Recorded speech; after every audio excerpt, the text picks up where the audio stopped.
Welcome to this podcast for Brighton School of Business and Management students taking the HNC and HND Level 4 and 5 courses.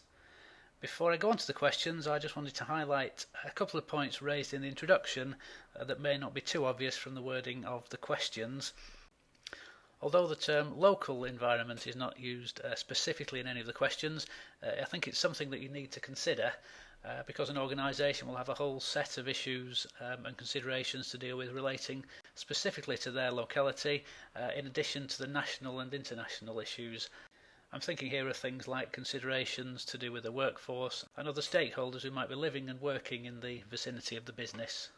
The terms organisations and businesses are used in the introduction, but be aware that you need to consider a whole range of different organisations in your answer.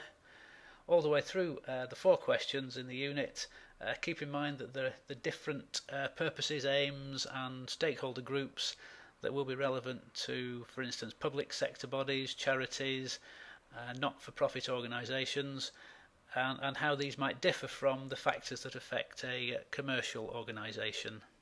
It is important to relate the theory to the real world, which is why here you're being asked to use your own workplace experiences where possible. But if you can, research examples of other organisations and what they are doing or have done in the past to illustrate the points that you are making. And even if you are using examples from your own workplace, it wouldn't do any harm to include some other examples of good or bad practice that you have found from your own research. So on to the first question. This is all about why different organisations do what they do and how that affects the way that they operate. Bullet point 1, as well as looking at different types of organisation, you may also want to consider whether similar organisations may also have different purposes. For example, do all commercial businesses just want to maximise profit, or do they have other aims and ideals as well? And that question leads neatly on to the second bullet point, because the purpose or aims of an organisation may well be the biggest influence on how well it's able to meet the objectives of its different stakeholders. Bullet point 3 is looking at an organisation's responsibilities and how it's able to meet them. Think about the wide range of responsibilities an organisation has to its employees, its customers, the local community, shareholders, the environment, suppliers and so on. You could think as well about the conflicting responsibilities and whether it's really possible for an organisation to meet all of its responsibilities all of the time. You could also look at this idea of conflicting responsibilities in reference to bullet point 2 and just consider whether an organisation can really meet the objectives of all its stakeholders at the same time.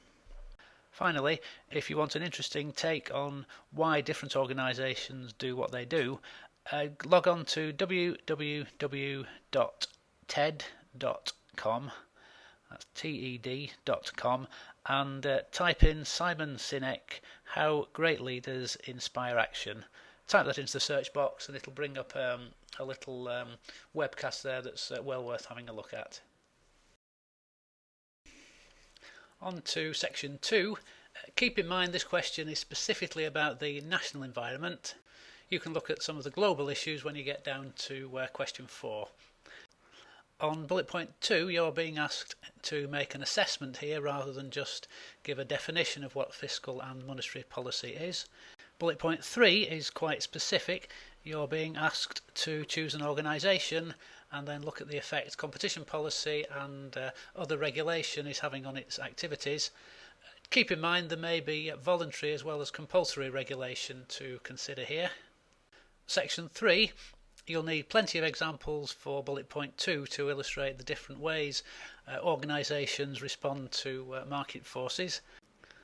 And on a more general point, just make sure you use plenty of examples throughout your assignment answers to illustrate the points that you are making.